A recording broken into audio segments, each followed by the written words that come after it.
G'day, g'day. I made this table a little while back using slabs. They're pretty cracked up. That's a crack in the slab there. Just filled with bits of wood from the same bit. But see that crack there? That's because the timber wasn't dry. And it's shrunk because see under there, it's actually screwed to that frame, so it's pulled itself apart as it's shrunk, and it's gone a fair way, hasn't it?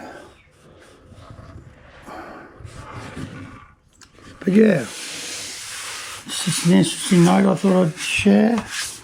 But in the crack, it doesn't seem to be much of an issue.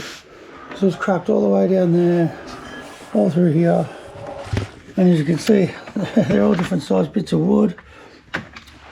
Fill the gaps.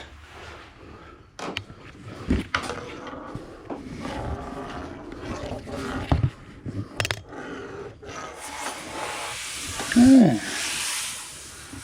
Guess I'll have to put a bit more in the gap.